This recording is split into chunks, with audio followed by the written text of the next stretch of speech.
Domingos de 8 a 10 de la noche. Misterios al anochecer.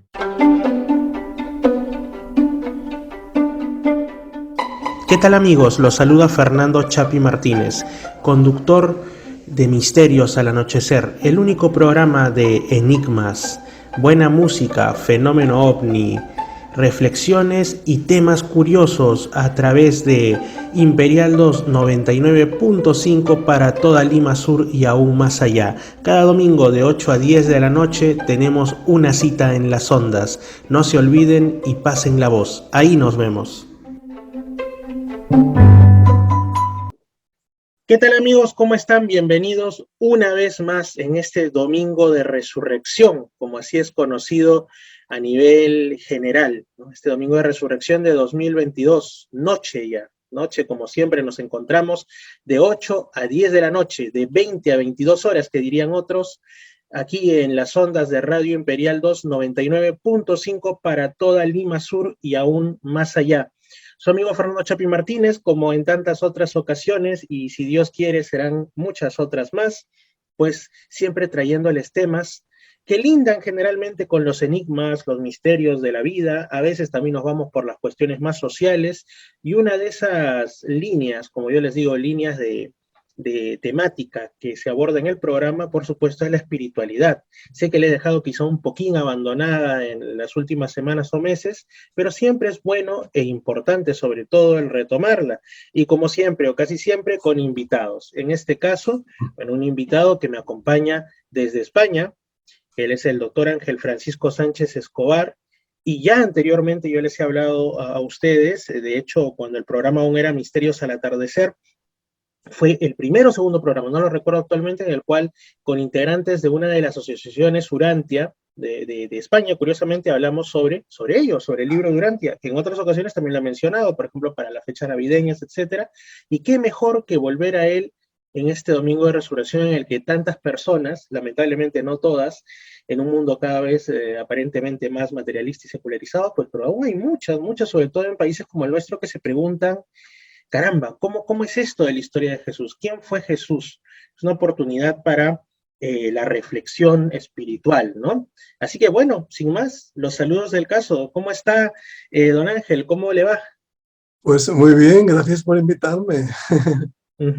Y ustedes pues se preguntarán sobre nuestro invitado, y es que muy aparte de las traducciones, de por sí que no son muy fáciles de encontrar en físico en nuestro país, ¿no? Del libro de Urantia, para los que ya sepan un poquito más, pues el libro de Urantia, o la Quinta Revelación, al principio vamos a conversar un poquín de qué se trata, ¿no? Para quienes recién se estén uniendo a las transmisiones, pues tiene dos versiones para la lengua española de la Fundación Urantia, que es la custodia del libro que está en Chicago, Illinois, allá en Estados Unidos, que es la llamada versión europea. También está la llamada versión latinoamericana. Y bueno, ahora último ha surgido una más reciente, que es la llamada internacional, ¿no? Que aún está en perfeccionamiento y todo ello. Pero, bueno, para el que haya visto o tenido alguna vez un libro de Urantia, sabe pues que es enorme, tiene en papel Biblia algo de 2096, 2097 páginas, ahora imagínense, ¿no? Pero bueno, don Ángel ha empleado muchísimos años de su vida para, desde su propio esfuerzo, desde su propia inversión, tanto de tiempo como de todo lo demás que se requiere, ha retraducido en un lenguaje más amigable y definitivamente más exacto que otras traducciones, el libro de Urantia, como los escritos de Urantia, la lengua española, en 3 tomos. Además, también tiene otros materiales más de estudio sobre distintas partes de la revelación. Y esto a mí me parece fascinante, es poco, de fascinante lo siguiente en la escala. Por eso es que lo tenemos aquí. Don Ángel, ¿qué tal? Cuéntenos sobre usted, sobre qué es para usted y qué viene siendo la revelación de Urantia para quienes se estén uniendo recién aquí. Pues en primer lugar, para mí la revelación Urantia ha sido todo. O sea, yo conocí el libro en 1994. Yo he sido profesor de inglés en la universidad, ahora estoy ya jubilado, y a mí me cambió la vida. Yo lo leía en inglés. Entonces, luego, no sé en qué fecha fue, en el 94, 95, yo estaba con una amiga que tenía ese libro en español. Entonces, empecé a buscarlo en español y, bueno, la verdad es que, claro, yo he sido profesor de inglés, también soy catedrático, soy doctor en literatura española, entonces yo me di cuenta de que el libro tenía muchas dificultades para comprensión, ¿no? Entonces, casi a partir de ahí me propuse hacer mi propia traducción, para, no para nada, o sea, era para ayudar a la comprensión del libro porque era muy complicado, ¿no? Entonces, pues ahí empezó todo, o sea, yo el libro, cuando empecé a leerlo, me, me dije, porque ya, claro, cuando uno lee una cosa diferente, siempre te preguntas qué es lo que es, ¿no? O sea, de dónde viene, ¿no? Me interesé por la historia del libro, de hecho traduje una historia del libro de Urantia, la tengo traducida y está accesible en internet de Mullins. Está accesible para cualquier persona que quiera, es una historia muy interesante. Ahí se explica todo el movimiento que nació a principios del siglo pasado con el doctor Sadler, ¿no? Entonces yo, volviendo un poco a la idea esa, yo me puse a traducir el libro y siempre la verdad es que era muy complicado, el libro era muy complicado para la gente que quiera leerlo o que empezar a leerlo, con el prólogo, por ejemplo, cuando uno empieza traduciendo o leyendo el prólogo, la verdad es que, bueno, te quedas anonadado porque eh, casi no se puede comprender. O sea, son Sí. conceptos tremendos, ¿no? Es en realidad una cuestión bastante curiosa porque en la mayoría de libros, o libros humanamente hechos, ¿no? Sí, Nosotros sí, consideramos que esto es una revelación, ¿no? sí, sí, sí lo Pero considero. en libros humanamente hechos, el prólogo es lo más soft, lo más suave, lo más sencillo. De hecho, muchos lo pasan porque consideran que no se gana ni se pierde nada.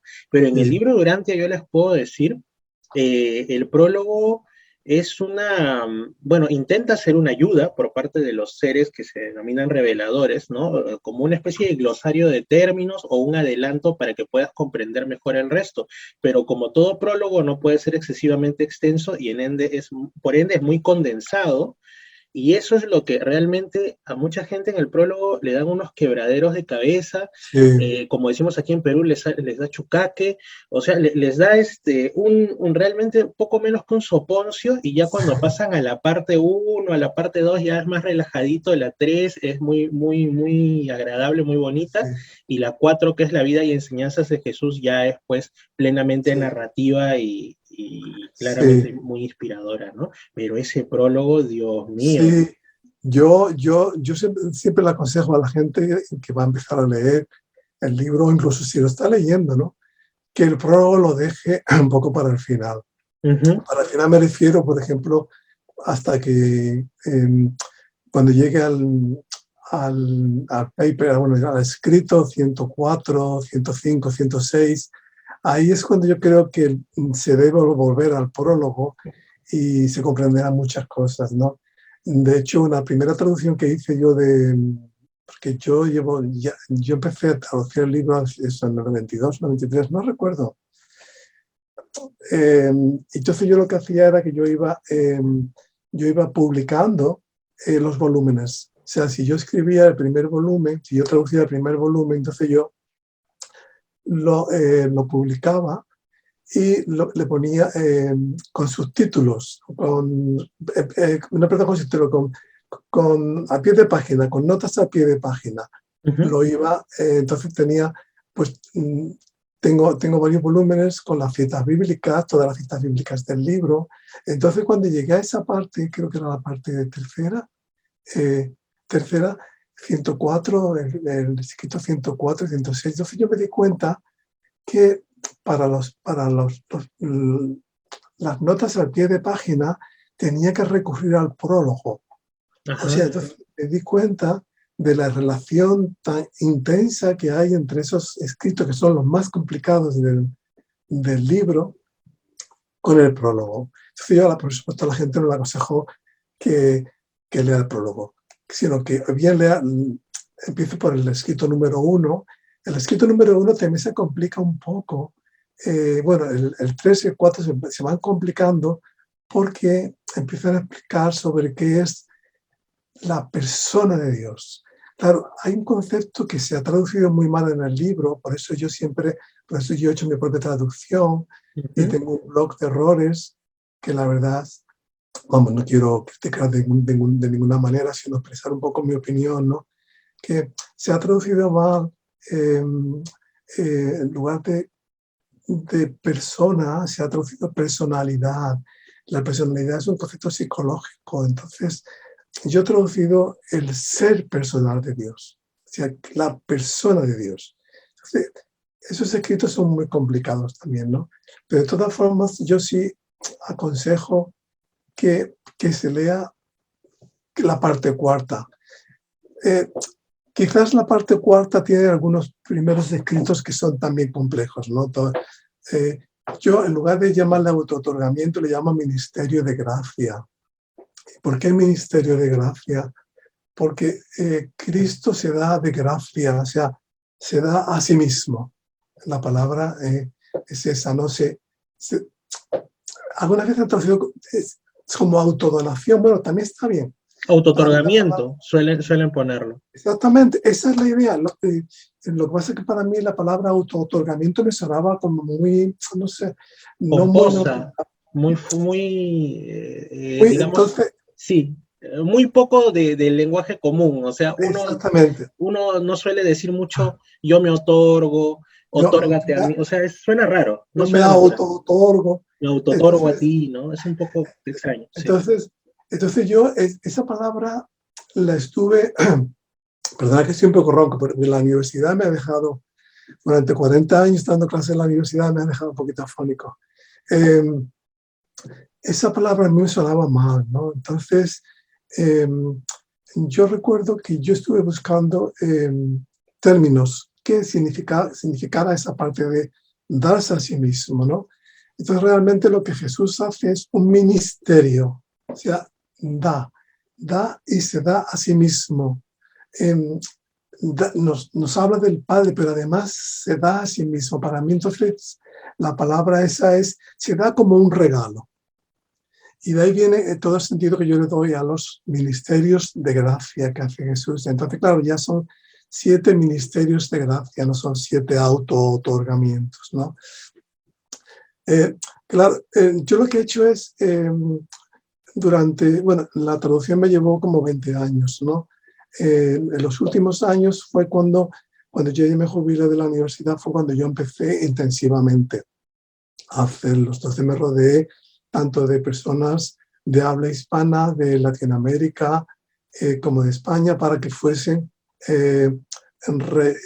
yo escribía, bueno, cuando uno escribe algo, últimamente yo estoy escribiendo, yo tengo 4 novelas ya, estoy terminando la última novela basada en el libro de Urantia. He escrito La rebelión de Lucifer, he escrito sobre Melquisedec, sobre Adán y Eva, que yo le aconsejo que se lea. La última que estoy escribiendo es sobre Judas Iscariote. Es muy interesante porque el libro habla de Judas mucho, pero realmente es complicado seguirlo a través de toda la obra de Jesús, ¿no? Entonces, me he dedicado mucho a escribir. Entonces yo lo que quería decir es que, no sé a qué ha venido lo de las novelas, yo me rodeé de... sí, porque hay lectores en Hispanoamérica que están leyendo mis novelas. Lo que quiero decir que yo, a pesar de ser de España, siempre he buscado revisores de gente de Latinoamérica para que el español mío, el español, no fuese español de España. Aunque realmente nosotros tenemos una forma de hablar. Yo vivo en el sur, entonces nuestra forma de hablar es muy parecida a la vuestra. Bueno, nosotros tenemos el vuestro, el vosotros, que vosotros no usáis, ¿no? Entonces yo me rodeé de gente hispana, española, que leyera el libro. Iba a decir que es muy difícil cuando uno escribe algo corregirse a uno mismo. O sea, lo que estaba diciendo, por ejemplo, que yo en la novela esa que estoy escribiendo, es que alguien me la está corrigiendo. O sea, entonces yo elegí revisores de España y de Hispanoamérica. Pero además, que es lo que yo quería también aclarar, yo me rodeé también de lectores norteamericanos que llevaban muchísimos años con el libro, 30, 40 años, así eran personas mayores, ¿no? Y yo diariamente, sobre todo los temas complejos, incluso mucha parte de Cristo, yo les mandaba preguntas, o sea, yo tengo miles y miles de preguntas que yo les mandaba, cosas que incluso ellos tampoco entendían, porque el libro es complicado entenderlo. El libro no se entiende la primera vez que se lee. El libro, la primera vez, tú puedes hacer una lectura superficial, enterarte de cosas, de que Dios está en nosotros, de la vida de Jesús, ¿no?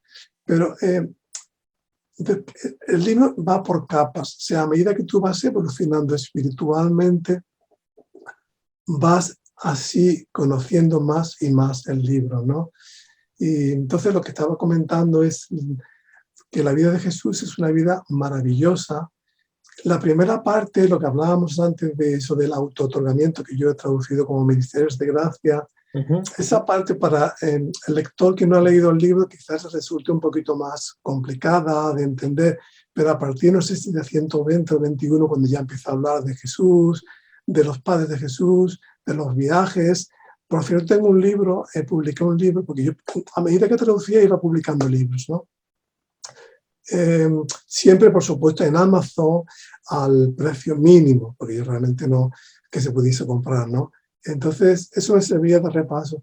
Y el primer libro que escribí fue Los años perdidos de la vida de Jesús, porque realmente para el mundo católico Jesús aparece en nacimiento y después solamente, creo que a los 11 o 12 años, pues aparece ya en el templo. Claro. Pero la vida de Jesús, en el libro Durante, en la parte cuarta, nos encontramos con todo ese vacío. Entonces, claro, el primer libro que publiqué fue Los años perdidos de la vida de Jesús, ¿no? Y luego ha ido continuando, ¿no? Yo aconsejo que la vida de Jesús se lea, por supuesto. Después, la parte 3, la historia de Urantia, es muy interesante, porque ya no solamente geológicamente, sino yo recuerdo que cuando llegué al libro tenía pues muchos prejuicios, incluso yo creía en la reencarnación, creía en los fantasmas, en que estábamos rodeados de espíritus. Entonces, o sea, yo lo creía, digamos, porque, digamos, emocionalmente, intelectualmente, decía, no, esto no puede ser, ¿no? Pero cuando llegué al libro de Urantia, hay ciertas partes que te hablan de cómo surgió toda la cuestión de los fantasmas, y te lo explica con tanta claridad que dices, bueno, pero es que esto realmente es así. O sea, te quita mucha superstición de la cabeza. La parte esa es muy interesante, muy. Yo lo aconsejo mucho para la gente que todavía tiene esa percepción de que vivimos rodeados de espíritus, es muy interesante que esta parte se lea. Luego también hay una descripción muy interesante del pueblo de Israel, de la Biblia, de lo que es realmente la Biblia, porque la Biblia no es la palabra de Dios, la Biblia es una historia. Entonces tú no puedes tomar la Biblia como palabra de Dios. En primer lugar, porque tiene cientos de contradicciones. A lo mejor hay mucha gente que me está escuchando, que son gente católica, ¿no? Pero si tú observas, yo tengo también hecho estudios de esto y hay contradicciones por todos sitios.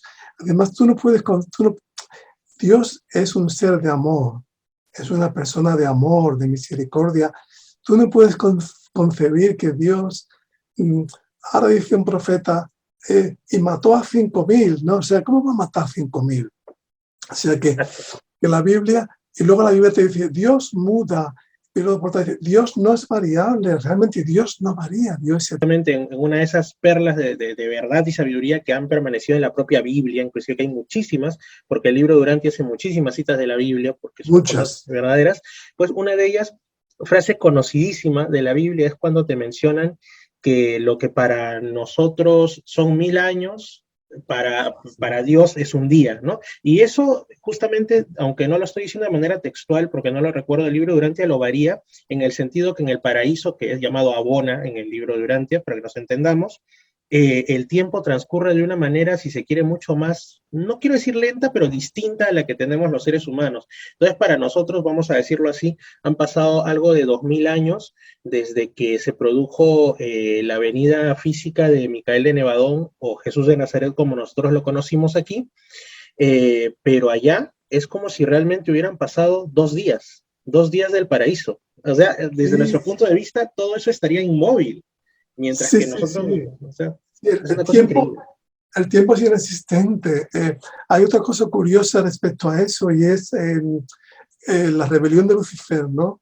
Que, ocurrió hace 500.000, no, 300.000 años, algo así. 250.000, si no me equivoco. Sí, 250.000 por ahí. no tengo ahora los datos. Y Sí.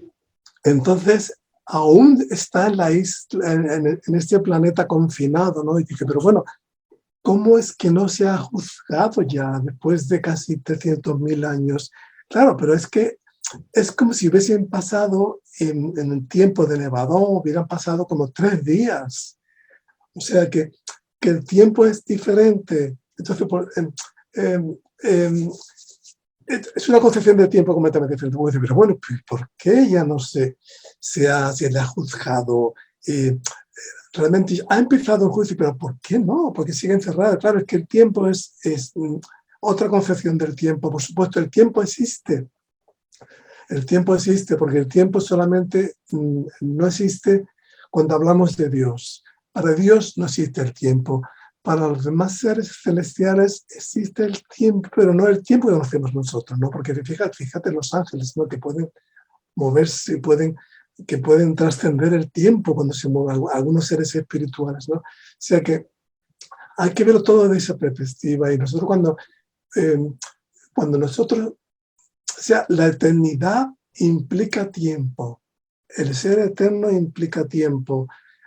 Miles, millones de años, ¿no? O sea que fijaos que ya Miguel de Nevadón ya existía mucho antes de nuestro universo. O sea que el tiempo es eterno. Y esa concepción no se nos puede olvidar, ¿no? Ahora estamos aquí 40, 50, 60, 70 años y luego, pero después vamos a vivir toda la eternidad, ¿no? ¿Y qué es la eternidad? Pues realmente no podemos saberlo. Se habla del círculo de la eternidad. La eternidad es el vivir. Para mí la eternidad en ese sentido es un aprendizaje constante. O sea, yo lo veo como eso. Yo lo veo porque el libro dice también, ¿no? Que cuando uno muere, uno no consigue nada al morir, uno no aprende nada nuevo. Pero cuando uno ya está en otros planos, en los mundos de estancia o de mansiones, que empezamos ya a, digamos, a rehabilitarnos física, bueno, incluso algunas cosas físicas que quedan, ¿no? Pero sobre todo mental, ya, y pasamos por los 7 mundos de morada o de estancia, y ya pasamos al suprauniverso. Ahí es todo un aprendizaje, porque ahí están todos los mundos arquitectónicos que ya están creados para nosotros. Es una escuela formidable. O sea que, ¿y por qué no existe la reencarnación? Porque es una cosa vacía. O sea, cuando nosotros pasamos a otro plano, entonces nosotros empezamos un aprendizaje que es, volviendo otra vez a la idea del tiempo, es eterno. Si nosotros vamos a llegar, los que quieran llegar, vamos a llegar a lo mejor después de muchos millones de años, pasando por las escuelas de todo el universo, todas las escuelas del universo. Vamos a ir aprendiendo a superarnos, a avanzar, porque nosotros vamos a prepararnos para llegar a estar en presencia de Dios. La Biblia dice, no sé dónde, no me recuerdo literalmente, que si nosotros estuviéramos en presencia de Dios ahora moriríamos. Sí.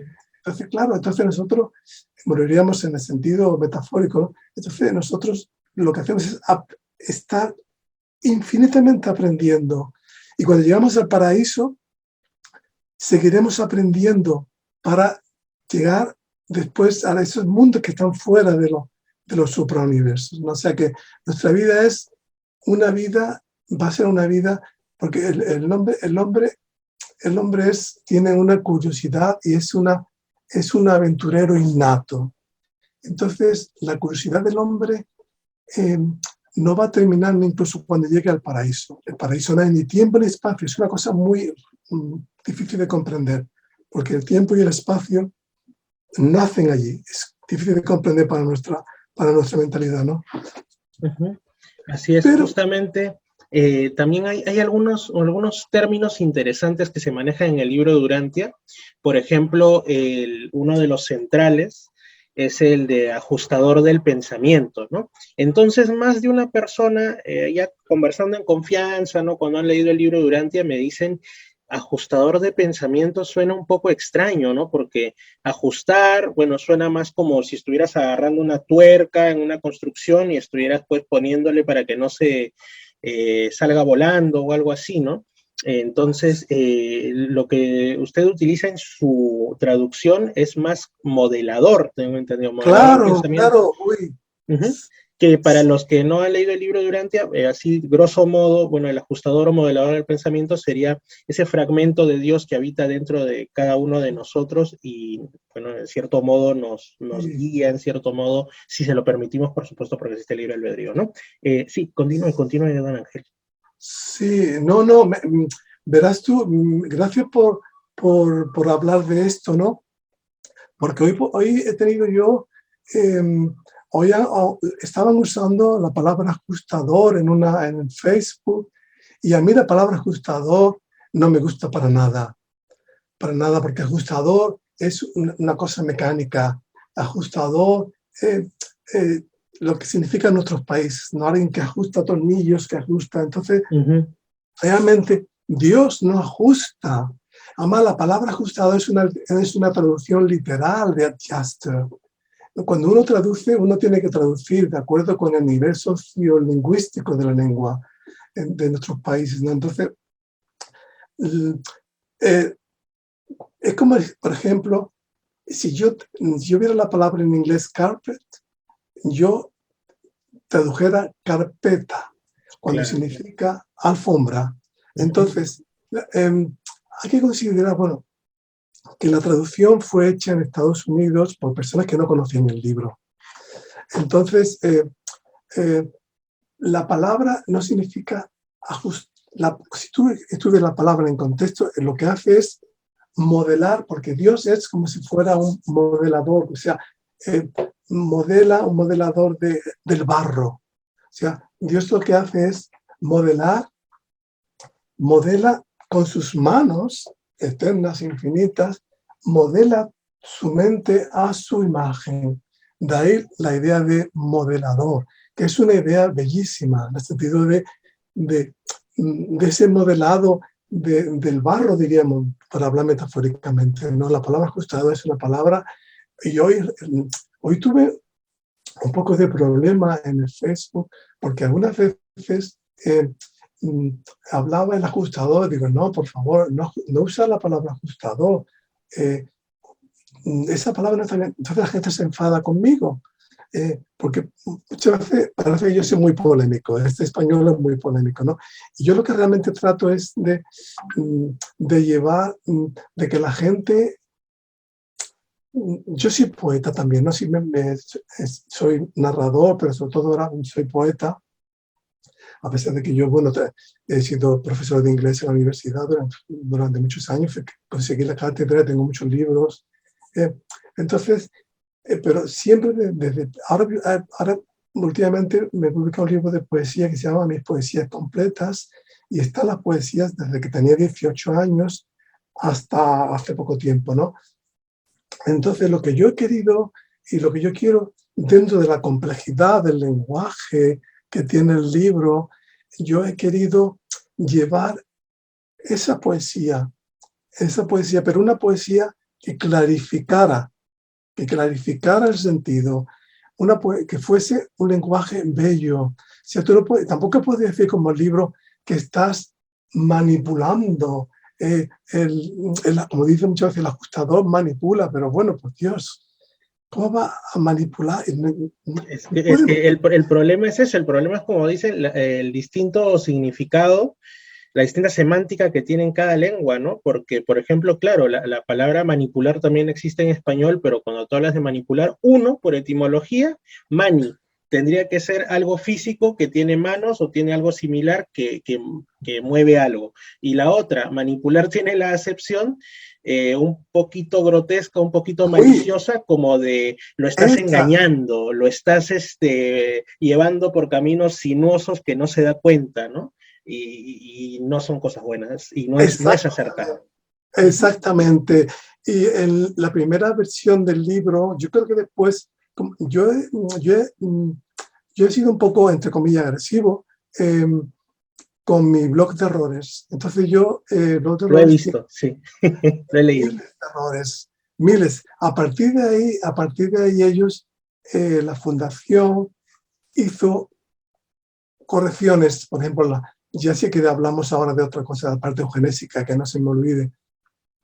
Entonces, yo trato de que el lenguaje, que a mí me ha costado 20 años y me ha costado casi la vida, porque realmente incluso la salud te la lleva el libro, porque son tantos años de lucha, de comprender, de querer que la revelación llegue real, que se difunda, que sea un lenguaje que yo decía, bueno, pero a mí lo que está atrás del libro, que se transmite, no me gusta. O sea, entonces para mí ha sido como una lucha de años, incluso mi salud está un poco debilitada y no me importa por la tensión nerviosa que he tenido. Entonces, yo quiero llevar un lenguaje bello que el lector, a pesar de la complejidad, asimile una verdad bonita, ¿no? Lo que se dice la verdad, la belleza, la bondad. Eso es lo que yo he intentado. Yo sé que dentro de 200 años a lo mejor va a llegar otra persona también que dirá, bueno, pues esto que Ángel ha hecho pues se puede corregir, ¿no? O sea, yo creo que la vida me ha preparado un poco y yo lo he intentado así, ¿no? Cuando conocí el libro, porque yo conseguir ser doctor en inglés, también en teología, o sea que también, y doctor en literatura española, o sea que yo realmente fui encaminando mi vida un poco para poder traducir la revelación de una manera que fuese como si hubiese estado escrita en español. Vale. La idea. O sea, que la traducción, que tú lo leyeras y dijeras, pues, esto no viene del inglés. Entonces, por ejemplo, ¿por qué usa Sarrington? Sí, ese es un tema al que yo quería llegar, porque justamente yo, bueno, las cosas como son, cuando uno es adolescente, que es cuando yo conocí el libro de Durantia por una tía que en paz descanse, ella era una gran, digamos, buscadora de la verdad. Y casi al final de sus días, que coincidieron con mis 16 años aproximadamente, ella descubre el libro de Durantia. Lamentablemente no le dio la vida mortal para mucho más, pero ella me dijo, como yo estaba en ese momento, era católico practicante, pero leía los evangelios apócrifos, mi poquito dinerito me lo gastaba en revistas sobre Jesús, entonces estaba en una búsqueda intensa, y ella es ahí cuando me lleva por el camino, me dice, mira, ¿por qué no ingresas a esta página? Era la página, obviamente, de la Fundación Urantia. De aquí, que eran los de la vida de Jesús, imprímelos. En mi casa teníamos, bueno, el 2002, 2003 queda rarísimo, pero nosotros teníamos una impresora. Entonces yo imprimiendo y obviamente de curioso leía y me dijo, te aconsejo que como ya vi tu búsqueda, leas esto. Y yo le hice medio caso, no tanto caso, porque justo por ahí también en mi búsqueda me había encontrado con Los inevitables caballos de Troya de Benítez, y los caballos de Troya de Benítez me han retrasado en mi interés por el libro de Urantia Ay, podemos década y hablar también. media, década Podemos y hablar de eso. media. Sí, Podemos hablar. década. Yo al principio decía, no, que Benítez, pero de ahí me di cuenta que había perdido 15 años de mi vida, que pude haber leído la Revelación y me sentí de furioso un peldaño más, ¿no? Pero bueno, ese es otro Sí, temita que de ahí ya lo tocaremos quizá, pero la cosa es que sí, uno de los temas es que cuando uno es adolescente a veces tiene pues ciertas tendencias ideológicas y la mía era un tanto anti-anglo. Entonces, cuando yo leía, bueno, primero esto dónde se reveló en Chicago, vamos bien. En sí, sí. segundo lugar, ¿qué nombres me dice? Salvington, Divinington, Calvington, Divinington. la terminación inglesa, ¿no? Como en Galveston, qué sé yo, allá en Sí, Arizona, cosas así, y a mí me sonaba, disculpando, me sonaba secta gringa. Entonces yo, aguanta ahí, no. Y eso, en cambio, Caballo de Troya venía de un autor hispano y además yo estaba, me perdí entre que cristianismo y Caballo de Troya. Y sí, ese sí, fue uno de sí. los motivos, aunque suene tonto, pero para muchos pesa, por los que yo dejé la quinta revelación, como dicen allá, aparcada durante muchos años. Es Y hasta que curioso. ya con la llegada de los 29, de los 30 años, yo dije, ¿qué estoy haciendo? Y recién Ah, ahí es cuando... Pero ahí vino otro tema. El tema es sí. que yo, el primer ejemplar en físico que encontré y que ahí lo tengo y lo leo de la revelación fue la edición latinoamericana. Entonces hubo muchas cosas que yo bebí y muchas cosas que yo encontraba, como el famosísimo 15, ¿no? Cuando en lugar de poner 15 te ponen 15. Y yo que soy bien Oh, escrupuloso con la lengua, al menos cuando escribo, y yo decía, no sé, este está medio raro, aquí hay algo que no me suena sí, natural. Lo es- traté de ver como que, quizá los reveladores, como no hablan nuestra lengua, sino que esto y necesitaban como un medio, quizá traté de dorar la píldora para mí mismo, ¿no? Hasta que después, gracias a su blog y gracias también a otras personas, me di cuenta que caramba, la traducción del inglés al español y otras lenguas es obra humana, entonces está proclive a errores. Y no solo eso, de ahí vino mi espanto, como dicen en la Biblia, el crujir de dientes, ¿no? Porque me di cuenta que el libro de Urantia se estaba traduciendo, perdón, tanto por la fundación como por grupos independientes a idiomas tan complejos como el árabe, el farsi. Ahora veo que hay grupos de lectores del libro de Urantia, como le comentaba antes de empezar a grabar, en Pakistán, lo cual fue mi alegría de la mañana. sí, sí, Y yo digo, si hay errores en la traducción al español, no quiero pensar lo que está saliendo en Urdu, como ya. dije en farsi, no quiero pensarlo. Y, Y, y ahí me bueno, asusté. yo creo que esto podría dar para varios programas, ¿no? Sí, sí, Eh, sí. yo, mm, conociendo el inglés, pues yo decía, digo, a mí no me suena de nada Divinington, ni Salvington. No, a mí tampoco. Y además Hasta sin ahora. acento, lo ponía sin acento.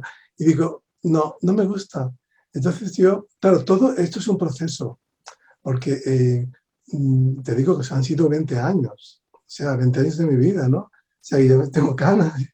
Y, y entonces yo, cada decisión era un tiempo. Entonces yo decía, bueno, pero Savington, digo, no, Savington, digo, para que le llegue a la Ciudad de gente, salvación tendría que ser algo o así. lugar, pues ya, digo, Lugar de yo salvación. puse ciudad, pero digo, no, es un mundo, es un mundo. Entonces, como ton también significa lugar, ciudad, digo, voy a poner lugar de salvación, que es un poquito más, Ah, luego ya en el contexto se sabe que es un mundo, ¿no? O lugar de serafines, o lugar de divinidad, ¿no? O sea, y recuerdo que una amiga, Graciela, dice, es que a mí eso me gustó, eso de que yo supiera que fuera un lugar de salvación o un lugar de serafines, ¿no? Eh, y y por ejemplo, monitor, pero si monitor es una palabra inglesa, ¿por qué claro, vamos a poner? monitor residente. Yo también cuando a mí me decían monitor residente, o la que más me gusta, pero me gusta porque obviamente, como es evidente hasta en el nombre de mi programa, me gustan los Prácticamente. misterios, monitores misteriosos. Entonces yo me ponía, es como que me quedaba, como se dice, cargando, ¿no? Me quedaba así Claro, en pausa. Decía, no entiendo. claro, porque aquí ha habido un problema y es que la fundación, bueno, habría mucho que hablar, ¿no? Y tampoco yo quiero quiero expresar ninguna crítica, pues yo quiero transmitir un mensaje positivo, ¿no? Por supuesto.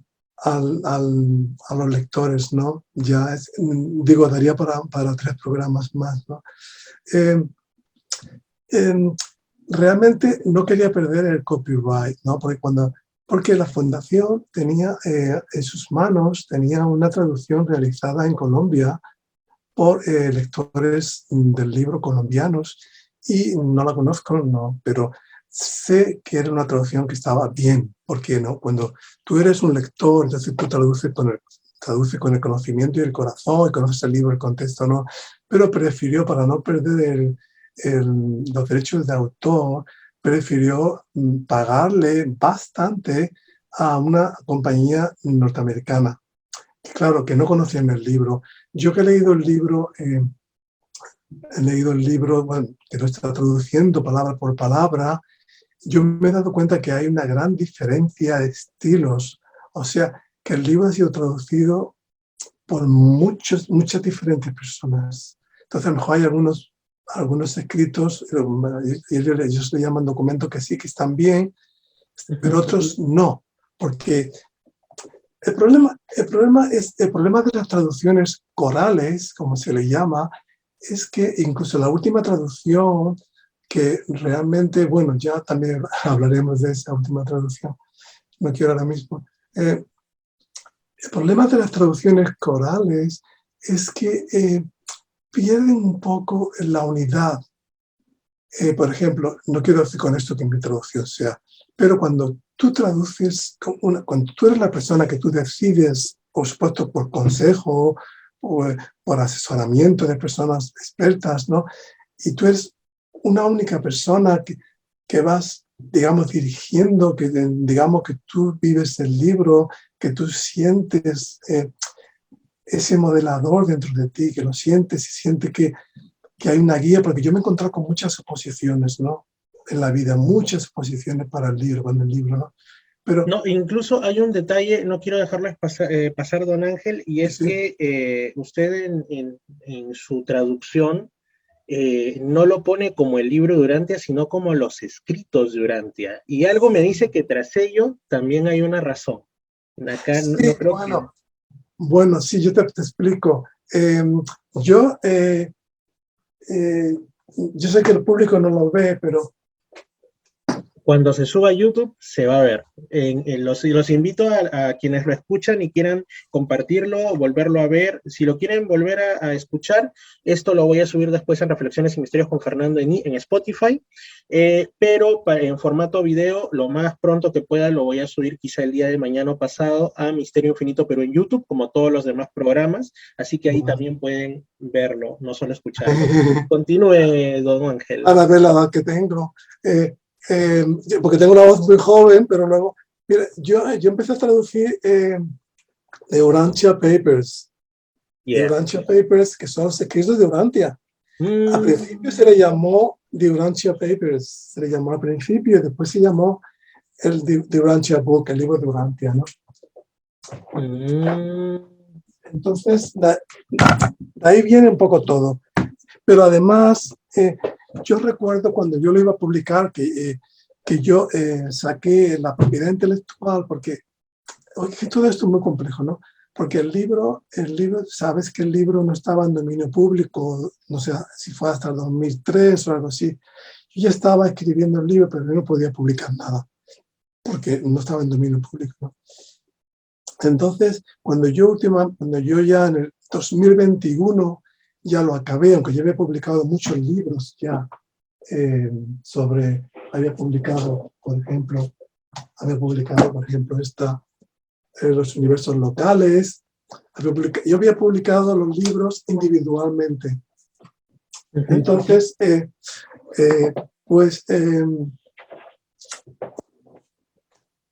cuando ya pedí la propiedad intelectual, yo quería que además que hubiese ya una diferencia entre el libro de Urantia y mi traducción.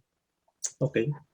También a mí la palabra documento no me gustaba, porque yo la palabra paper, yo no la entendía como documento.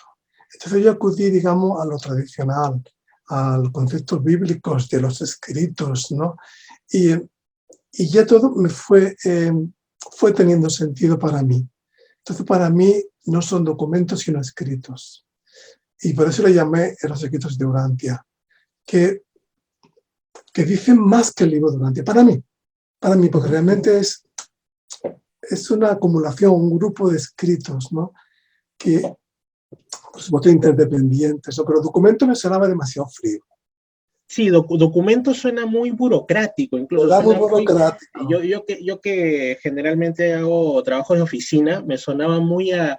Páseme Sí. usted el informe número 932.4, imprímalo y séllelo. Una cosa así, ¿no? Yo también cuando leía documento 1, documento 2, también lo pasaba, pero no dejaba de serme un poco extraño. Otro elemento en los escritos durante en vuestra traducción es el símbolo que acompaña, a mí ¿El no se me qué? pasa, a mí no se me pasa nada, el símbolo, porque Ah, bueno, todos sabemos el símbolo de Urantia, son los 3 círculos concéntricos en azul celeste, pero en el caso de usted son como una especie de dos, se parece el símbolo del infinito sin llegar a serlo. sí, Exacto, correcto, es como un lazo, más bien. sí, aquí está, ahora te explico esto, ahora te explico, mira, aquí están los tres libros, eh, eh, son 3 volúmenes, aquí está el otro, detrás tiene todos, son 3 volúmenes, es que son tantas cosas. Eh, claro, nosotros no podíamos poner el símbolo de los círculos concéntricos, no podíamos, porque eso, Porque aún mantiene el copyright. claro, el copyright, entonces, que realmente eso es un poco injusto, Sí, siempre lo he porque dicho y que me miran alguien, mal.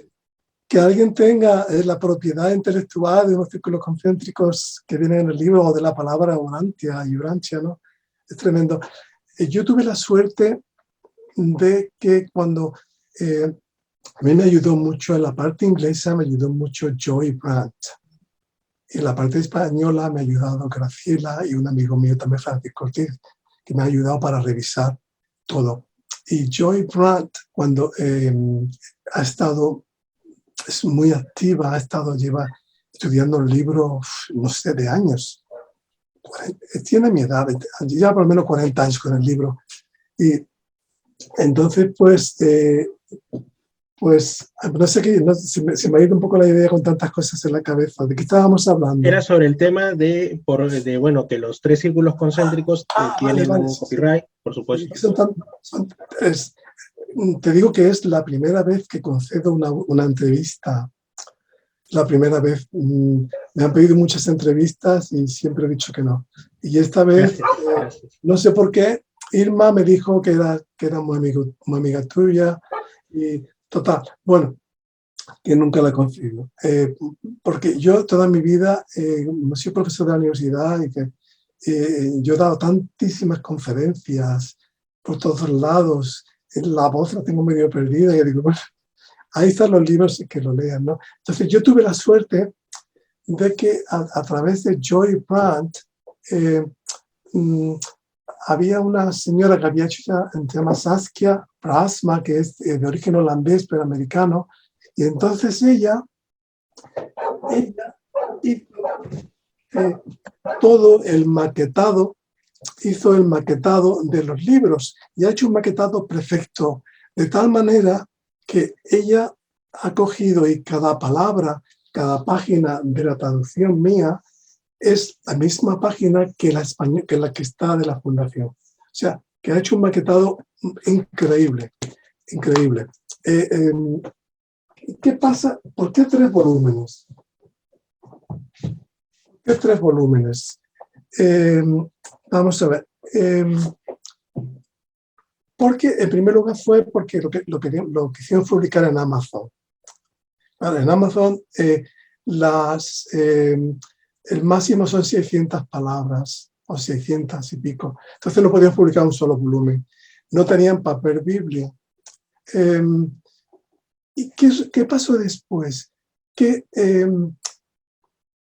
fuimos pensando, y yo fui, porque esto me ha llevado, digamos, comprenderlo muchísimo tiempo, que en Latinoamérica se podría imprimir bajo demanda. en imprentas locales.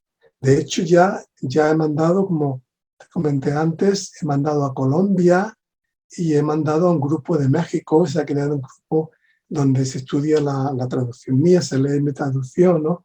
Entonces, lo bueno que tiene la impresión, la impresión bajo demanda no tiene papel de Biblia, obviamente, porque no podrían. ¿No? Esas máquinas lo hacen rápidamente y no podrían tener papel de Biblia. Entonces, realmente el hecho de tener 3 volúmenes parece que fue una iluminación también, porque se puede imprimir bajo demanda. Por ejemplo, si nos fijamos en este libro de un solo volumen, tú fíjate, o sea que sería imposible. Además, yo estoy vendiendo entre comillas, porque realmente lo que vale en Amazon es lo que sale en Amazon es lo que cuesta. O sea que yo ahí no saco absolutamente nada de mis libros, nada, ¿no? Entonces, pues otra vez se me ha ido un poco la idea, de que son tantas cosas que tengo en la cabeza que, ¿qué iba a decir yo? Yo me quedo pensando sí. En aquello de ese nombre inicial, ¿no? Que yo lo había olvidado, aunque alguna vez lo había leído, de The Urantia Papers, ¿no? O sea, suena tan, casi, suena así como algo misterioso, ¿no? Como cuando dicen vamos a hacer la desclasificación OVNI del Pentágono. Tenemos que hablar también de eso, de los caballos de Troya.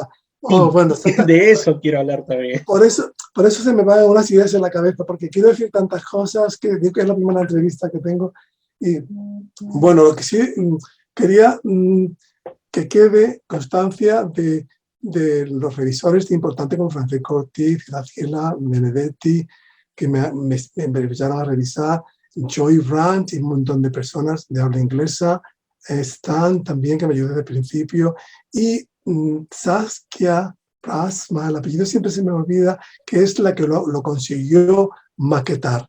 Y la verdad que todo ha sido una suerte, como decía antes, porque con los 3 libros se pueden pedir bajo demanda, tanto en España está ya en las librerías, como en Latinoamérica. Por eso ahora yo tengo contacto con una editorial, que es la editorial Fénix, que es la que se encarga de ponerse en contacto con imprentas en Latinoamérica, locales, como decía antes, y de ahí imprimir, por ejemplo, fíjate, claro que son volúmenes independientes, pero por ejemplo, un solo volumen se lo mandé para probar a una señora La señora me escribió, por favor, Ángel, me gustaría tener sus libros, y digo, mira, está en Amazon, y mandarlo a Latinoamérica sale muy caro, porque realmente Amazon solamente está en México, y entonces Amazon no trabaja allí, la gente tampoco tiene cuentas. Digo, va a salir muy caro, porque va a salir, yo recibo donativos, y yo con los donativos que recibo he podido imprimir el libro, porque me exigían una impresión, y he podido mandar libros, y ahí también he puesto, por supuesto, de mi parte, ¿no? Pero entonces yo lo mandé para hacer una prueba con una imprenta local en Colombia, no recuerdo dónde estaba, y le llegó a la señora desde la imprenta por 15 euros, $15. Fíjate, con la imprenta y todo, o sea, con la imprenta y el envío por mensajería. O sea, que realmente es una ventaja muy grande, porque yo no tengo miedo al copyright, ¿no? Yo quiero que la revelación se difunda, ¿no? Entonces, yo creo que el Padre nos está guiando, los ángeles nos está guiando a que podamos poco a poco difundir por medio de estos 3 volúmenes, porque realmente, ¿por qué 3 volúmenes? Bueno, ¿y por qué no? O sea, ¿dónde se dice que solamente tienen que ser un solo volumen? Hay muchos apócrifos que dicen, tiene que ser un solo volumen, que son apócrifos. ¿Dónde dice eso? O sea, y además la gente lee un libro, no se va a leer los 3 a la vez. O sea que realmente yo creo que si alguno de los oyentes ve que conoce imprentas que pueden hacer libros bajo demanda, no puede poner 1, 5, 3 o las que sean, y yo creo que me lo podría decir. Entonces yo el proceso sería mandar a esa imprenta los 3 volúmenes que ya están maquetados, o sea que no costaría mucho porque ya está todo maquetado, con la portada, con los textos, o sea que sería muy interesante que hicieran este libro bajo demanda. Hay muchas imprentas que lo hacen y que así también ganan dinero, ¿no? O sea que ahí está, ahí queda eso. Yo estoy haciéndolo con una editorial española la conozco muy bien, porque yo también pertenezco a un grupo literario y nos ha trabajado durante 20 años y trabajan maravillosamente bien, ¿no? Entonces, ahí queda eso. El libro puede llegar, pero además, para las personas que no lo tienen, que no pueden comprarlo, que no les va a llegar, el libro, si miran una página web que me ha hecho Joy Brand y Saskia Melangre, se llama los escritos de Urantia.com. Ahí están también los escritos donde se pueden pedir, ahí está también donde pueden leerlo. O sea, hay también otra sociedad de Nueva York que también tiene los escritos, donde están los escritos en audio. De todas formas, el lector, sí, es un audio, está automatizado, pero cuando lo hizo, es una sociedad de Nueva York, se llama Greater New York,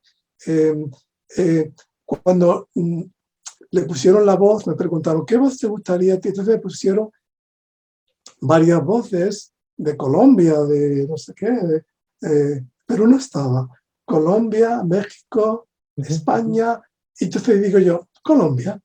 Y entonces para las personas que tú sabes que no pueden ver bien, porque el libro de las letras muy pequeña, eso está también allí. O sea que si quieres, al final, dar mi correo para que me escriba y la gente me pregunte, que yo le puedo dar todo. Y volviendo a lo otro, bueno, también quería hablar, que no se me olvide ya nuestro tiempo que tenemos. De los caballos de Troya. Y después yo hablar de otra cosa que también es muy importante. Los caballos de Troya, en primer lugar, mira, yo soy escritor. Y llevo años escribiendo, enseñando escritura.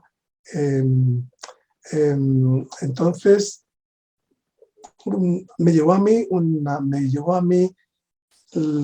cuando me enteré de los caballos de Troya, otra vez tantas cosas, a mí me lo dijo un antiguo amigo que le había regalado a este hombre un libro en francés hace muchos años. Entonces él lo tradujo del francés. La traducción francesa inicial era muy, muy, muy mala. O sea, era fatal, pésima. Entonces él lo cogió de ahí. Y hay una cosa muy curiosa del libro que dice, Jesús es mi socio, pero ¿cómo socio? ¿Cómo socio? Claro, eso está traducido de la palabra associate. Y claro, se traduce como asociado. Pero bueno, ¿qué palabra? Si es asociado es una palabra administrativa. La palabra associate significa compañero.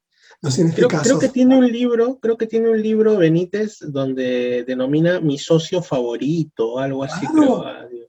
Eso es de una traducción pésima del francés, ¿comprendes? Entonces, ¿qué pasa aquí?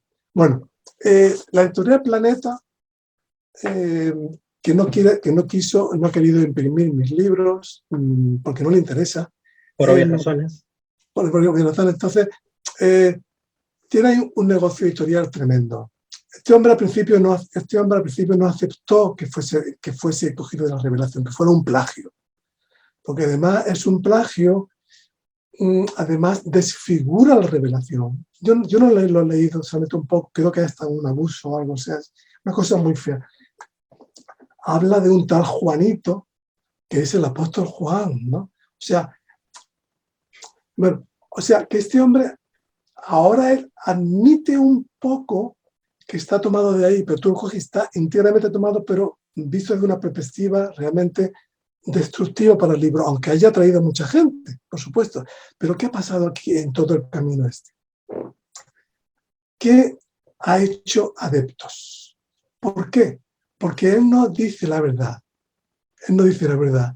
Él dice que tiene unos documentos secretos que él ha cogido del libro Durante, pero también tiene esos documentos secretos, y la gente incluso cree que puede viajar en el tiempo. Entonces ha hecho, no sé, yo llamaría, que es, entre comillas, personas que me están escuchando, una cosa muy, no llamarlo gordo, pero muy sectario, ¿no? Porque la gente, cuando tú le dices a la gente, yo he metido en algunos de sus Facebook, de sus grupos, y le he dicho, bueno, es que esto es una copia y mal, o sea, un plagio y mal escrito.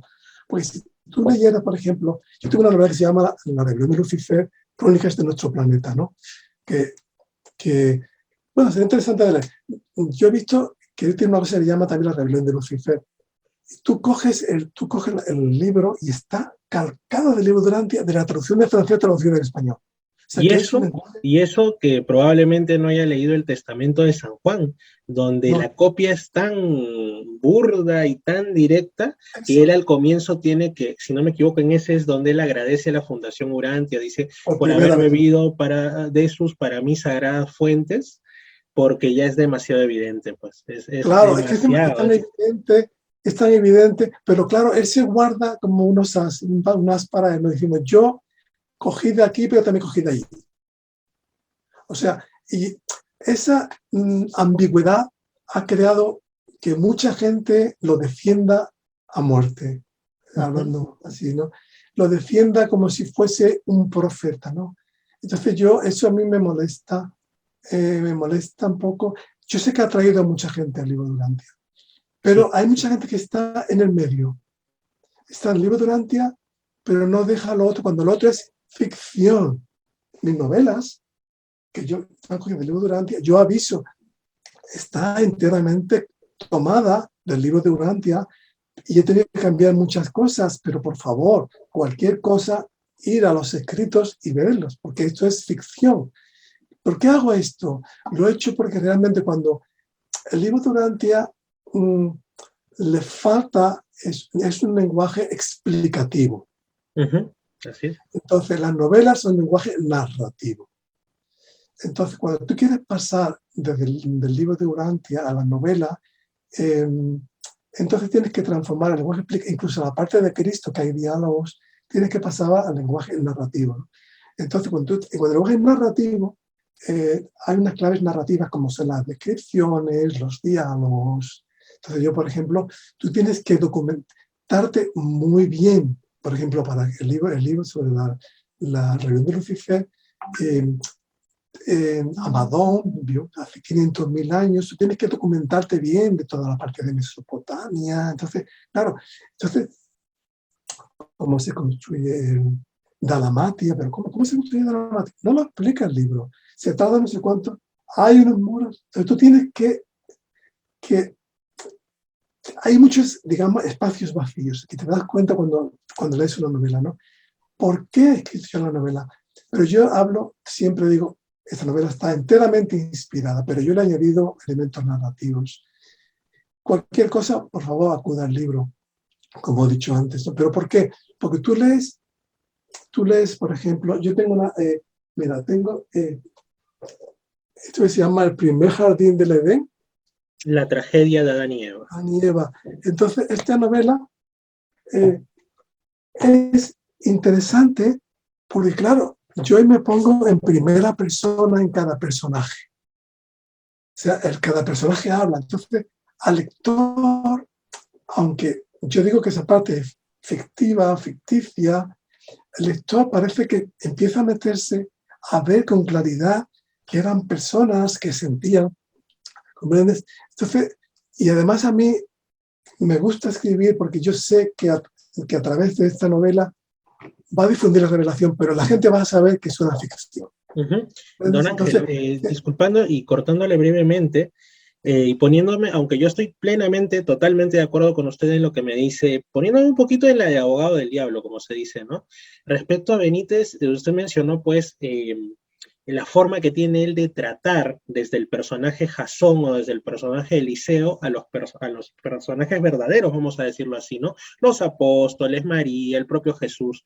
Y usted mencionó pues que Benítez en Caballo de Troya habla de Juanito, refiriéndose a Juan, el apóstol, porque supuestamente tenía ciertos rasgos de personalidad un tanto negativos, diríase hasta belicosos, ¿no? Y entonces yo podría decir, bueno, es que se metió en la piel del personaje, de cómo habría sido, pero de ahí, claro, cuando uno lee el libro de Urantia, y creo yo que ni siquiera respecto al apóstol Juan, sino donde ocurre la mayor tergiversación, es con Juan el Bautista, porque muchos de los que venimos de Caballo de Troya y vamos al libro de Urantia, nos quedamos casi con la idea de que Juan el Bautista era poco más que un loco peligroso. Y eso no es lo que dice el libro de Urantia, eso sí es cosa de Benítez, que un poco más hay partes donde insinúa que hubo una especie, digámoslo, de contacto extraterrestre entre Juan y entes de otros mundos que incluso lo manipularon a nivel posiblemente genético, porque hay una parte en la que te dice, bueno, que cuando se analizó en la cuna, que es como llama la máquina del tiempo, los brazos, resulta que él producía como un líquido que atraía a las abejas y eso es como una manipulación genética, entonces ya te deja pensando que era poco más lo que ahora dicen los ufólogos, un híbrido, ¿no? Y son ideas que se te quedan, porque muchos que de ahí nos hemos metido al libro de Urantia, te queda el chip de tantos años. Qué tremendo, qué tremendo. Es tremendo. Yo he leído poco porque realmente me molestaba. Me molestaba. Aunque yo después he escrito mis cosas, ¿no? Pero, por ejemplo, yo, ahora pero es diferente porque yo, digamos, aunque yo haga mis interpretaciones narrativas, yo el libro lo he traducido entero. Yo tengo un respeto por el libro, por los personajes tremendos, ¿no? Entonces, yo ahora, el libro habla de que Judas era también discípulo del Bautista. Uh-huh. Entonces, yo tengo ahora que crear todo ese ambiente de cuando él llega de su ciudad, de Jericó, cómo llega, cómo va a buscarlo, pero yo lo hago todo, incluso porque realmente yo hago todo desde total respeto. Incluso, fíjate, Judas al principio era una persona bien intencionada. Lo que pasa es que Judas, por su personalidad errática, los padres lo repudian, es un hombre egoísta, un hombre muy desconfiado, sobre todo lo que dice Jesús es un hombre solitario. Ajá. Es un hombre que no se abre, ¿no? Pero yo escribo mis novelas desde el respeto total. O sea, cuando yo hago una descripción, digo, a mi modelador le digo, ayúdame a que yo escriba una cosa que sea cierta, verdadera, en fin. Y yo sé que el libro todo el mundo lo puede leer, pero, por ejemplo, si tú ves una novela en la que se habla de algo y luego te puede llevar al libro, estupendo, ¿no? Entonces, también tengo otra novela, yo no quiero dar publicidad en mis novelas, mucho menos, pero que se llama Abraham y Melquisedec, se llama el libro, la novela. Y aquí cuento toda la historia, pero partiendo del libro. O sea que siempre digo que parto del libro, pero yo no creo... Eso es tremendo, de verdad, lo que me has contado es tremendo, ¿no? Porque realmente a la gente se le queda eso en la mente, ¿no? Por Dios. Fíjate, de Juan el Bautista a mí me queda una cosa, porque en la novela esta me queda las últimas palabras de Jesús a él, que le dice cuando está en la cárcel, porque Juan incluso llega a no dudar, sino tiene ciertas dudas, ¿no? Está en la cárcel, hay actitudes de Jesús que no se entienden bien, porque claro, nosotros para entender a Jesús tenemos que ser Jesús, ¿no? Uh-huh. De no querer ir a visitarlo, de decirle, cuando fue a conocerlo, no sé si tenían 10, 12 años, se dijo, yo no te voy a ver más hasta que comiences tu misión, ¿no? Y aparece al cabo de los años para que lo bautice, ¿no? Todo un tiempo de silencio en Juan el Bautista sale a proclamar que el reino ya ha llegado, ¿no? Entonces, claro, hay un silencio ahí que Juan el Bautista dice, pero bueno, ¿cuál es mi misión?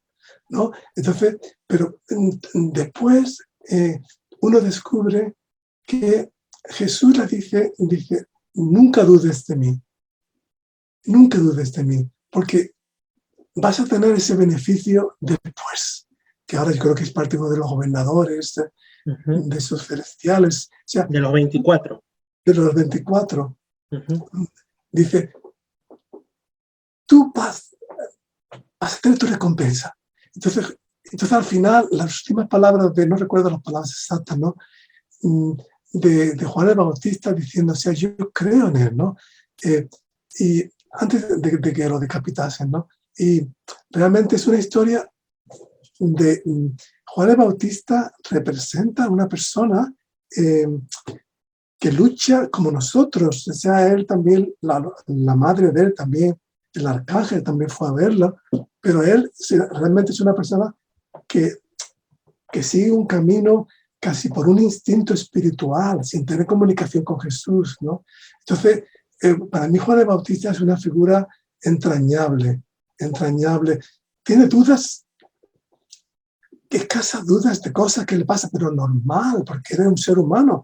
Pero es una cosa maravillosa sobre él. Por eso a mí me molesta tanto eso que dices de la manipulación genética. Porque sí, son cosas que a uno, como digo, le quedan, y cuando lees el libro Durantia te das cuenta que, como quien dice, se le pasó la mano, o creo, como dicen ahí en España, te has pasado 2 pueblos, ¿no? O sea, ha pasado pueblos. te has pasado 2 pueblos. O sea, ya fue demasiado en cuanto a su originalidad. Más de 2 pueblos. Varios más. Es que claro, tergiversa y crea adeptos, ¿no? Pero tú te fijas al final del libro de los escritos de Durantia, o el libro Durantia, da igual, cuando dice, tiene que llegar otro Juan el Bautista. Hace falta otro Juan el Bautista. ¿Para qué? Porque la Iglesia Católica se ha fosilizado. La Iglesia Católica, ahora en Semana Santa, la Iglesia Católica, la cruz, la pena. Cristo murió por nosotros. Cristo murió. La cruz es un símbolo del amor de Cristo. Incluso cuando Él murió porque Él no quiso huir. Cuando estaba crucificado, Él incluso perdonó. O sea, Él perdona a sus enemigos, ¿no? Perdónalos porque no saben lo que hacen, ¿no? O sea, la cruz no es el sufrimiento que tenemos en los pasos, como le llamamos aquí, las cofradías. La Iglesia se ha olvidado, también murió por nosotros, pero si la salvación es una cosa individual, ¿cómo va a morir Jesús por nosotros? ¿Y qué pasa? Que fue un sacrificio. Jesús manda a su Hijo para que muera, para que nos salve a nosotros. O sea, quitó Dios, desapareció el pecado. No, porque el pecado es una cuestión individual. O sea, entonces no nos puede salvar a todos, ¿no? Entonces, luego, el problema que sucede hoy en día, ¿no? De basarnos en el Jesús resucitado. Realmente no es eso. Jesús nos dio el mensaje que falta a la humanidad tan grande, que nos falta hoy cuando tenemos una guerra en Ucrania, cuando tenemos dictadores, y en Europa igual, en todas partes, ¿no? Nos dio el mensaje, 2 mensajes, sobre todo uno que es la fraternidad del hombre. Trata al hombre no solamente como un hermano, trátalo como a tu propio hijo. O sea, Dios nos da un mensaje, Cristo Jesús nos da un mensaje maravilloso, ¿no? Pero también nos dice una cosa muy importante, porque ahí Judas y los apóstoles batallaban, porque eran incapaces de comprender. Ellos pensaban que Jesús venía como Mesías, como el Mesías davídico, o sea, como que los iba a liberar del yugo romano, que iba a hacer unos milagros, que iba a lanzar los rayos contra los romanos. Y no, Jesús decía, no, el reino está en ti. el reino está en ti. O sea, en ti está yo no digo fracción de Dios, ¿no? Porque no me gusta la palabra fracción, ¿no? Sino una parte de Dios está en ti, ¿no? ¿Y cuál es esa parte, no? Es el modelador. Además de que tenemos el Espíritu de la verdad, que nos mandó. ¿Y para qué nos mandó ese Espíritu de la verdad? Nos mandó para que comprendiéramos realmente la misión de Jesús. Pero después de que Jesús resucitase, claro, Jesús, otra de las cosas, de los éxitos, el éxito de la cruz y de la resurrección, murió para después resucitar, para mostrarnos a todos que ese amor, ese sufrimiento. Bueno, por supuesto, también nos demuestra la cruz que lo mismo que él sufrió, podemos sufrir nosotros. O sea, que es un ejemplo, ¿no? Y después la resurrección, claro, la resurrección, murió y resucitó. ¿Y por qué? Para mostrarnos el camino. Él mostró el camino de que se moría y se resucitaba, ¿no? Él resucitó, no sé si a las 2 días y medio. Entonces, ¿pero qué pasó? Que no sé cuántas veces tuvo las apariciones morontiales, no sé si fueron 20, no recuerdo. Fue hasta mayo o algo así. Pero ¿qué pasó? Que la resurrección, el hecho de la resurrección fue algo tan grande, porque realmente que alguien resucitara era una cosa, pues fíjate, ¿no? Ya había resucitado a Lázaro, ¿no? Pero que él mismo resucitara fue tan grande que Pedro comenzó, porque Pedro era el mejor predicador que había, ¿no? Comenzó a hablar de la resurrección y claro, ahí empezó a basarse todo el cristianismo, ¿no? En la resurrección, en la muerte, en el dolor. Y luego todos los evangelios que se han basado en la literalidad de los apóstoles, ¿no? O sea, ahora un apóstol dice la Virgen fue virgen. Jesús nació de una madre virgen, ¿no? O sea, porque lo diga un apóstol, ¿no? Cuando los apóstoles, solamente Marcos, solo el joven Marcos, es una personalidad, tiene una personalidad entrañable el joven Marcos. No sé si alguna vez has hablado de él, ¿no? De Juan Marcos, ¿no? A mí me gusta el personaje de Juan Marcos porque la mayoría de personas cuando leen la Biblia se imagina Marcos.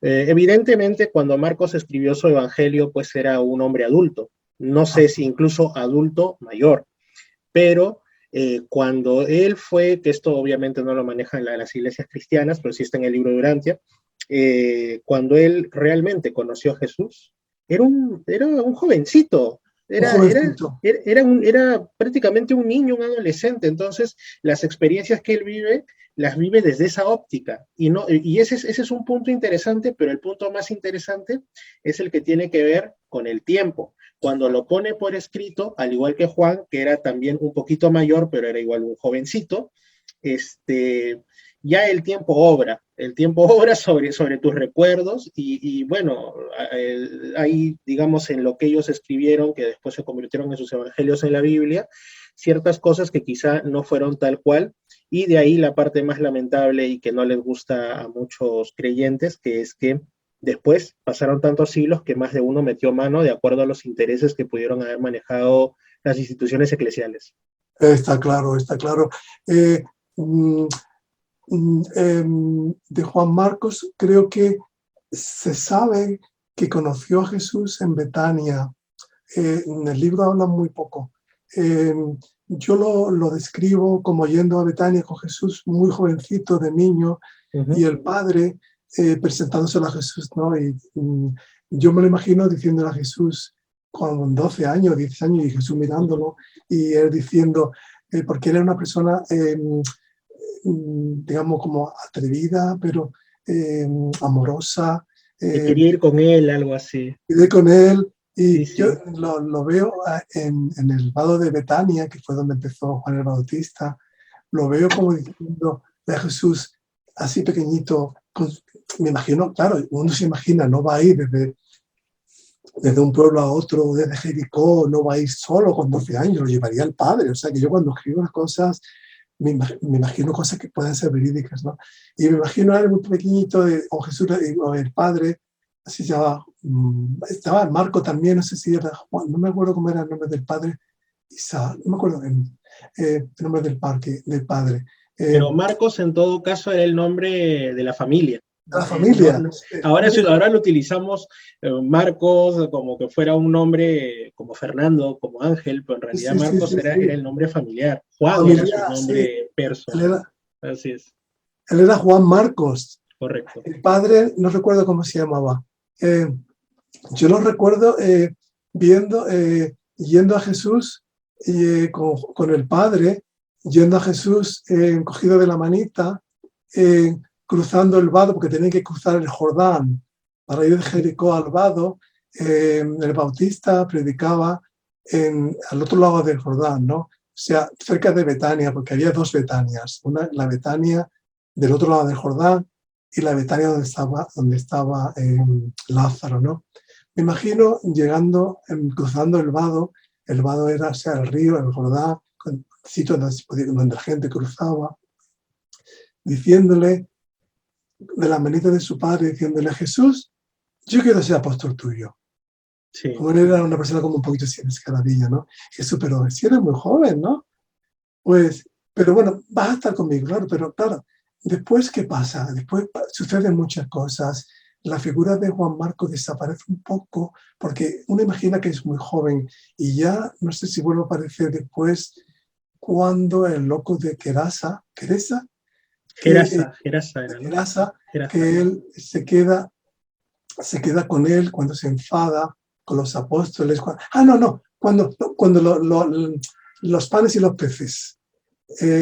Cuando quieren coronarlo rey y Jesús se niega, que eso produjo fue tremendo con la crisis de Cafarnaúm, ¿no? Cuando quiso coronarlo rey, y entonces Jesús dice: pero ¿qué hacéis? Si yo no soy ese rey que queréis, ¿no? ¿Dónde vais, no? Entonces él se queda con Juan Marcos acompañándolo, se queda y a los apóstoles los echa todos, ¿no? Entonces, y luego cuando él va a la montaña y Juan Marcos dice: Jesús, ¿quién te va a llevar la comida, no? O sea, que es una figura entrañable. Juan Marcos estuvo con Pedro, o sea, yo imagino que se quedaría incluso en la casa, en la tienda de Pedro. Y luego Pedro o sea, que ningún evangelista conocía a Jesús, ninguno, solamente Juan Marcos. O sea, porque Juan se lo dictó a un apóstol.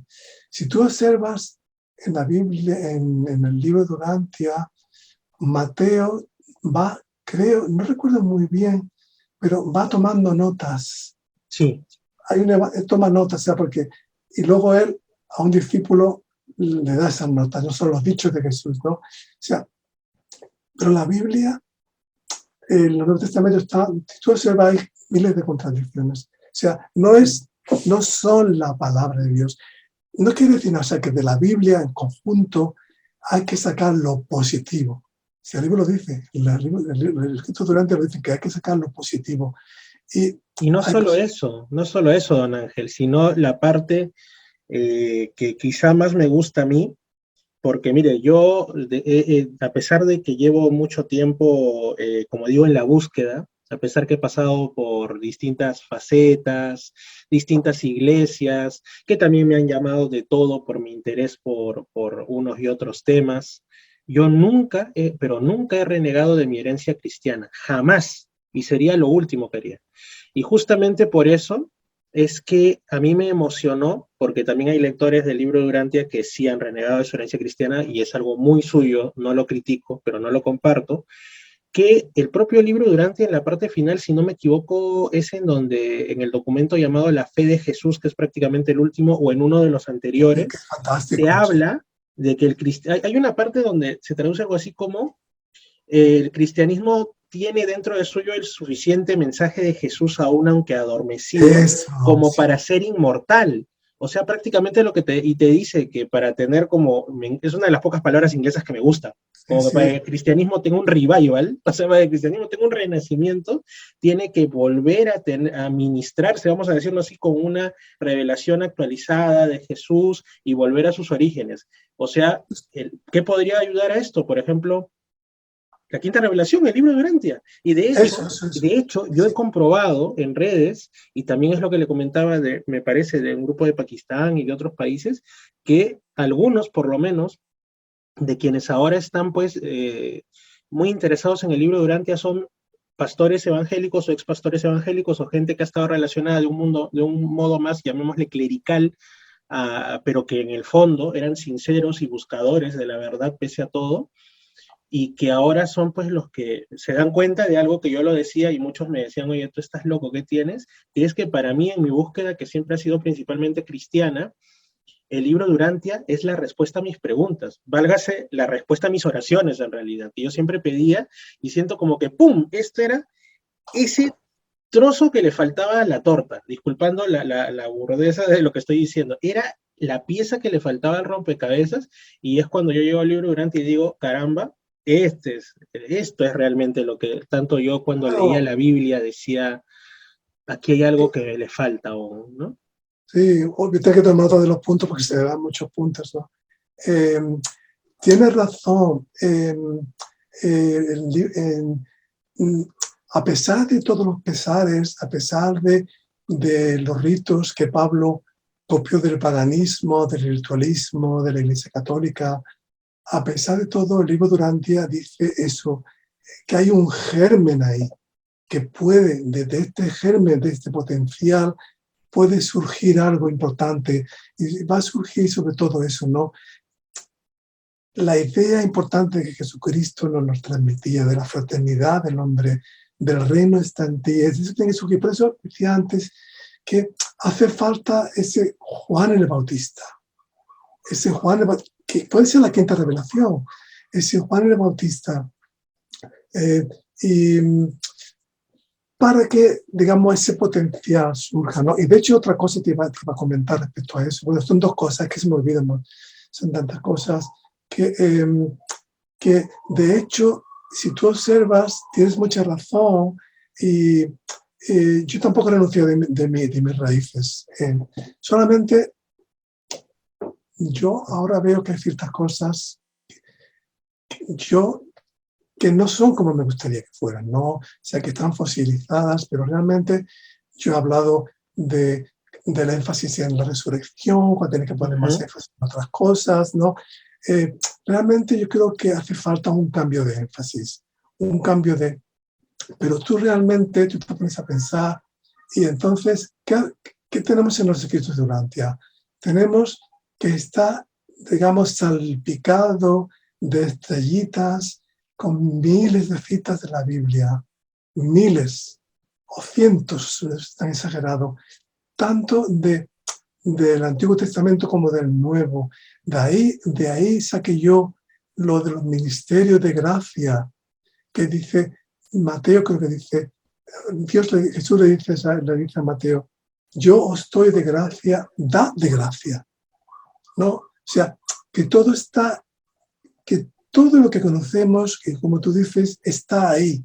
O sea, todas las respuestas que nos quedan, porque claro, los evangelios tienen a lo mejor 60 páginas, diríamos, no sé, cada uno, y luego todo está, porque claro, después de 2000 y pico de años, con todos los intereses que ha habido, con toda la transmisión de documentación, pasar del arameo al griego, al latín.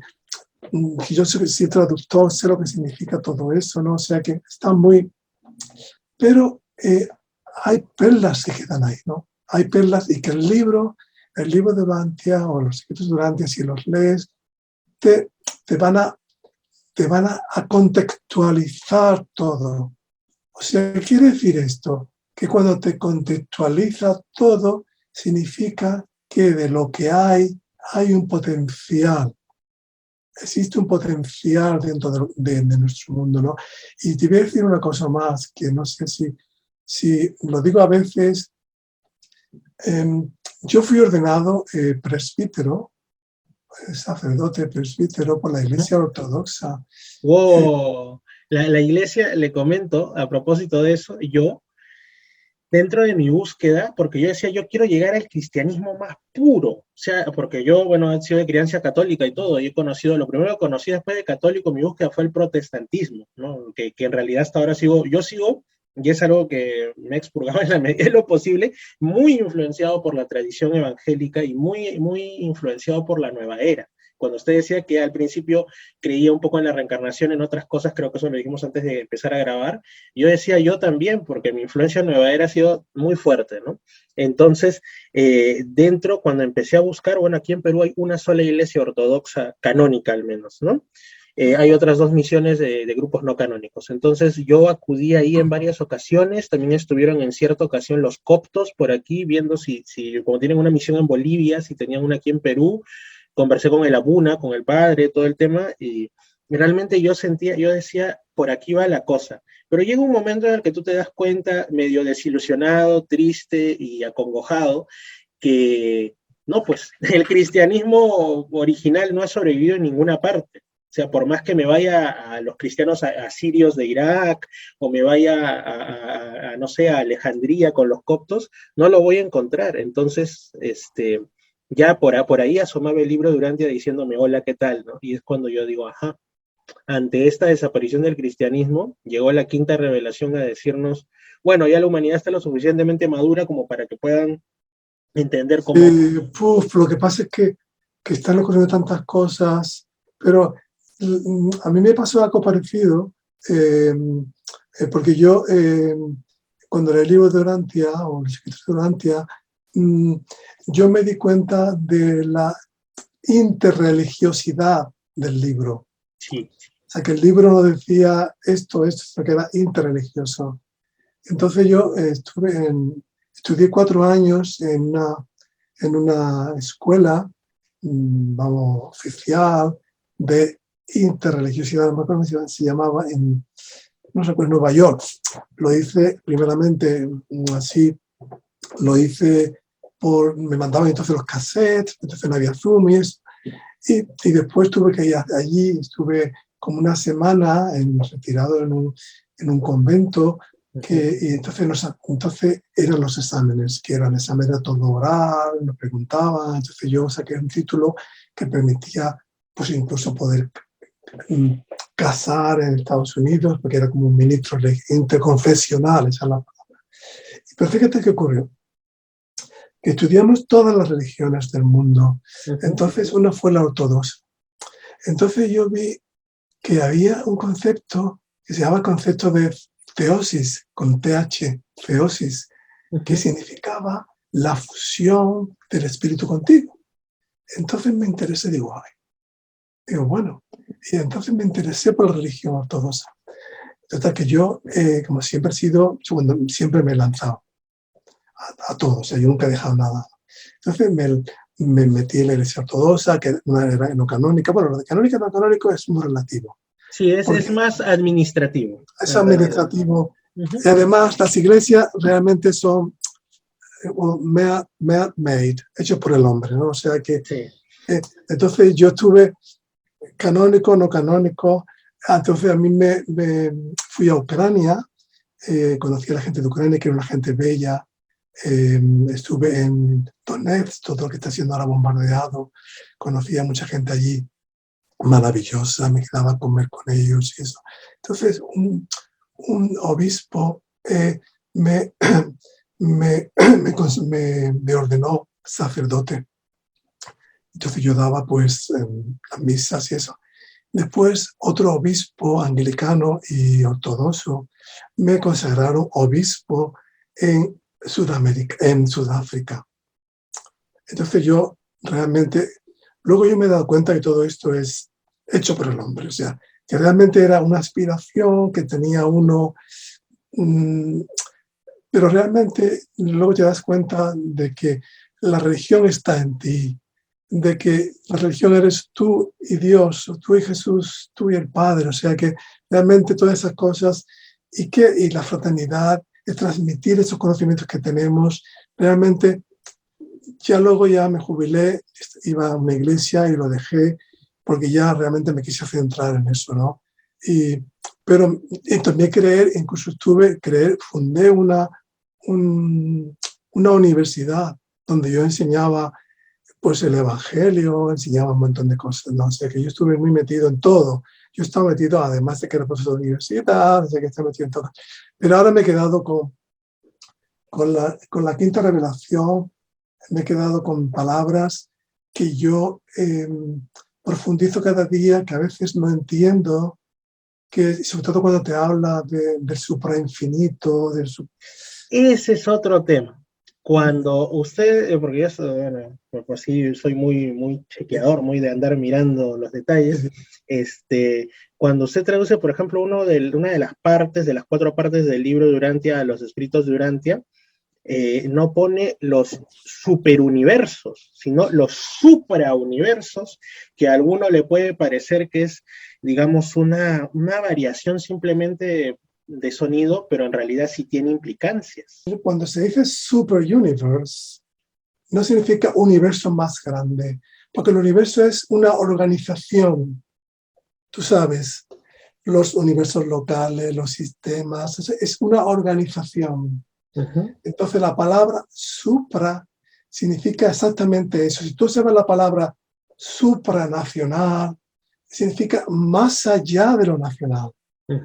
No es que sea más grande. Bueno, el contexto es más grande, pero la palabra supra como supranatural, como supra, no es superhombre.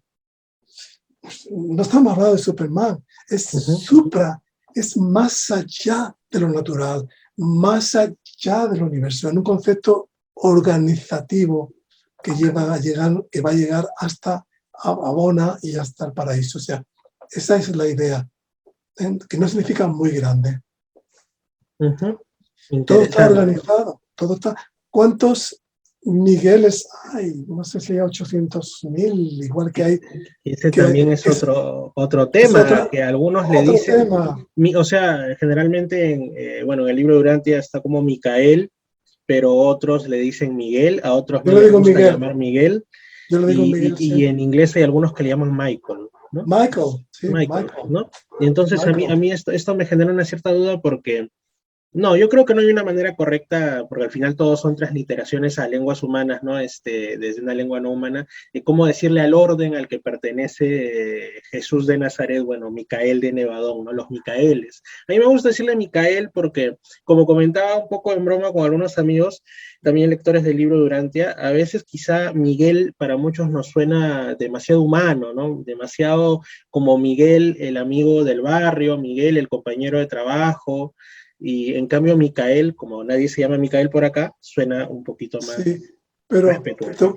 Te voy a explicar algo. En la Biblia habla del arcángel Miguel. Unos escritos apócrifos que se encontraron de los esenios hablan de Miguel como un ser todopoderoso. O sea, realmente ya desde hace miles de años, quizá 4, bueno, por supuesto que todavía no existía, pero los esenios son de 2000 años, ¿no? Hace 2000 años ya se hablaba de que había un Miguel que era todopoderoso. Entonces, y luego se confunde con el arcángel Miguel.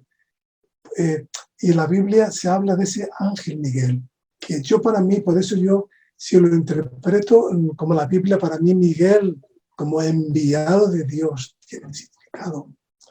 Luego otra cosa que yo quiero erradicar de los escritos de Urantia o del libro de Urantia no es la orden, no hablamos de una orden religiosa, es un orden de seres. El ser humano, el ángel es un orden de ser celestial, es un orden masculino, porque una orden es como una orden religiosa. Entonces es una traducción también negativa, que significa un orden, un rango.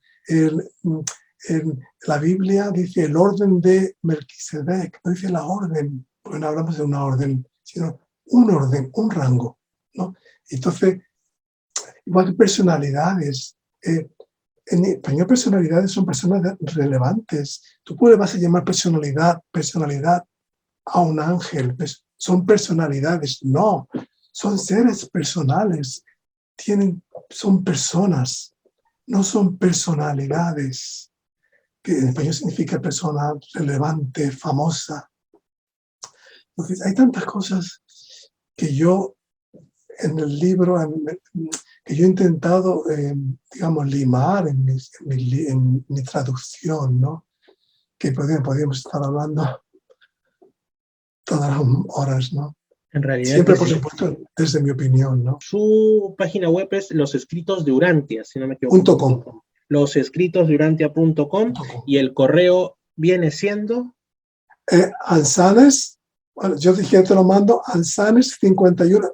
Anzanes es Ángel Sánchez Escobar. Anzanes 51.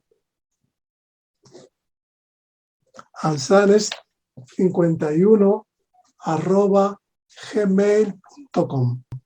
De todas maneras, si van a losescritosdeurantia.com, ahí está también mi dirección. Hay una forma de comunicarse conmigo. Ok, excelente. Muy bien, ha sido una genial conversación. Pues al final hemos hablado más de lo que yo esperaba. La voz se me ha ido yendo un poquito. Sí. Gracias. Lo siento mucho. Muchas gracias, bueno, más bien, don que Jesús ha resucitado, está con nosotros y feliz resurrección a todos. Y quiero decir, pues nada, que sin conoceros, que os amo a todos. Gracias. Un fuerte abrazo y pues ha sido la conversación de hoy en Misterios al Anochecer con el doctor Ángel Francisco Sánchez Escobar desde España por este domingo de resurrección, visto desde la perspectiva, más que del libro Los Escritos de Urantia, la perspectiva de que representa para nosotros Jesús de Nazaret. Domingos de 8 a 10 de la noche.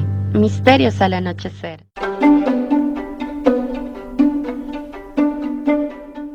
¿Qué tal, amigos? Los saluda Fernando Chapi Martínez, conductor de Misterios al Anochecer, el único programa de enigmas, buena música, fenómeno ovni, reflexiones y temas curiosos a través de Imperial 299.5 para toda Lima Sur y aún más allá. Cada domingo de 8 a 10 de la noche tenemos una cita en las ondas. No se olviden y pasen la voz. Ahí nos vemos.